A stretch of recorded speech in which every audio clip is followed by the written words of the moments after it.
El pastor reformado, publicado originalmente en 1656 en Londres. Richard Baxter, La luz resplandece en las tinieblas, Juan 1:5. Extracto de la introducción escrita por el Dr. J. I. Packer. Richard Baxter fue el pastor y evangelista más destacado en la época puritana. Sus logros en el poblado de Kidderminster fueron asombrosos. Inglaterra no había visto ningún ministerio parecido antes. El poblado tenía como 2000 habitantes y la mayoría eran ignorantes, groseros y viciosos. Pero después de la llegada de Baxter, la situación cambió en forma dramática. Él dijo, le agradó a Dios convertir a muchos, incluso a familias enteras, y en numerosos grupos entraron a la iglesia. Un siglo después, cuando George Whitefield visitó Kidderminster, escribió a un amigo lo siguiente: fui grandemente animado al descubrir que un olor suave de la doctrina, la obra y la disciplina del Sr. Baxter permanecían todavía en ese lugar. Baxter creía que la enseñanza era la tarea principal del ministro. También creía que los creyentes deberían acudir regularmente a su pastor en busca de consejo y que los ministros deberían catequizar regularmente a sus congregaciones. La preocupación principal de Baxter era que la enseñanza personal debería ser proporcionada a todos y no simplemente a los niños. Esta fue la preocupación que dio nacimiento a este libro del pastor reformado. Baxter usó la palabra reformado no simplemente para significar que era calvinista en su doctrina, sino más bien para significar un pastor renovado y avivado. En la práctica, Baxter dijo lo siguiente: si Dios reformara a los ministros y los avivara a cumplir celosa y fielmente a sus deberes, entonces ciertamente el pueblo sería reformado y despertado. Todas las iglesias serán fortalecidas y debilitadas en la misma medida en que el ministerio sea fuerte o débil. El libro del pastor reformado fue y todavía es dinamita, y como tal hizo un impacto de inmediato. Muchísimos ministros puritanos, entre ellos presbiterianos, independientes y bautistas, leyeron este libro y lo llevaron a la práctica. El libro hizo un gran impacto sobre muchos ministros de la época del avivamiento grande, 1742-1743. Muchos ministros lo han leído como un estímulo que les ha impulsado a entregarse más a la obra de Dios. Surge la pregunta de si este libro tiene un ministerio entre los ministros de hoy en día. Tres cualidades que caracterizan este libro nos conducen a concluir que sí. La primera cualidad es su energía. Este libro brilla con un celo ardiente, un fervor evangelístico y una ansiedad para convertir. Aún después de 3 siglos, lo que sale del corazón apasionado de Baxter todavía tiene gran energía y poder. La segunda cualidad de este libro es su realidad.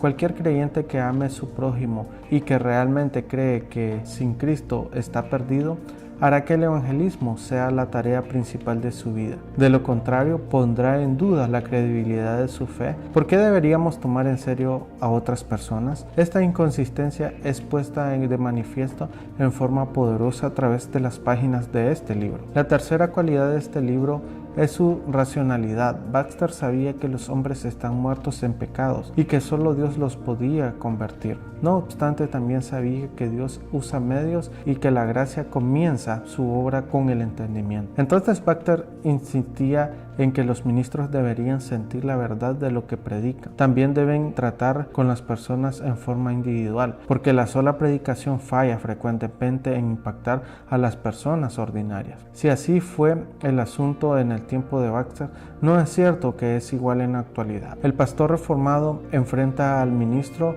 con por lo menos las siguientes preguntas. 1. ¿Creo en el mismo evangelio que Baxter creyó?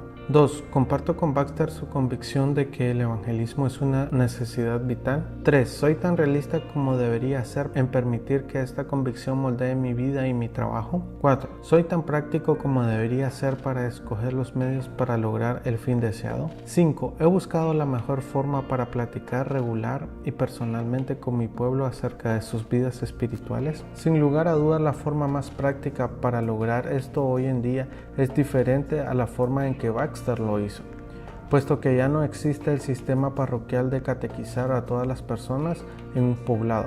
Las circunstancias actuales son distintas de las que prevalecían en el siglo XVII.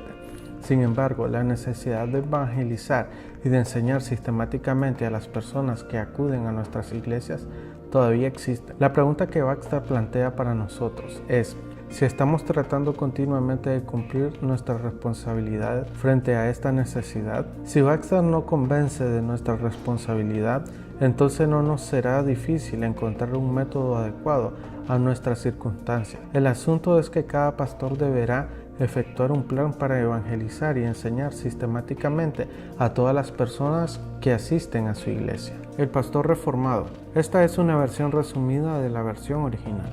Empezaremos.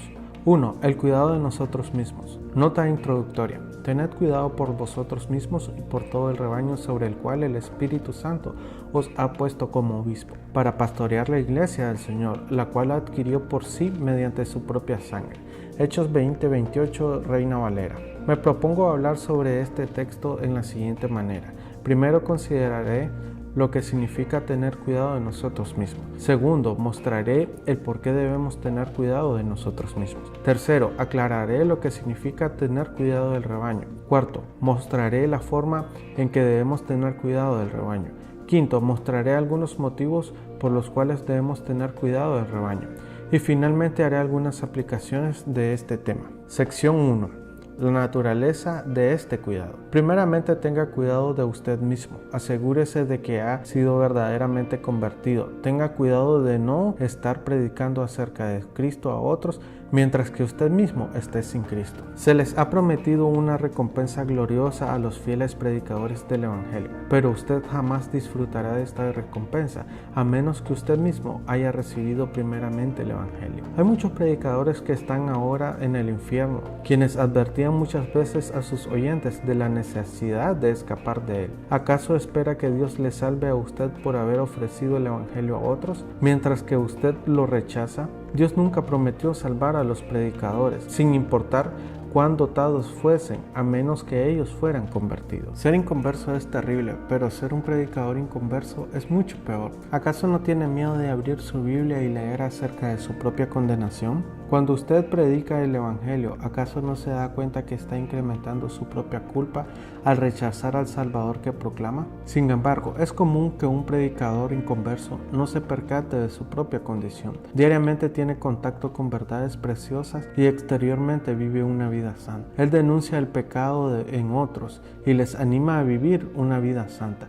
Cuán trágico es morir de hambre teniendo el pan de vida en las manos y animando a otros para que coman de él. Si esto es verdad acerca de usted, entonces le aconsejo que se predique a sí mismo antes de continuar predicando a otros. ¿Acaso le ayudará en el día del juicio decir: Señor, Señor, he predicado en tu nombre solamente para escuchar las terribles palabras: apártate de mí, no te conozco? Les aconsejo que confiese sus pecados delante de su grey y les pida que oren para la conversión de su ministro. No es inusual encontrar ministros que sean inconversos. Su predicación será fría y sin vida. Si Cristo no está en su corazón, ojalá que cada estudiante de teología, especialmente en los seminarios, entendieran esto. ¿De qué vale estudiar si esto no nos conduce al conocimiento de Dios y de su gracia salvadora? Si Dios en su misericordia salva a estos ministros, entonces ellos tendrán un conocimiento de Él que jamás hubiesen imaginado. No se puede conocer nada correctamente a menos que se conozca a Dios. Nada en el universo entero puede ser conocido correctamente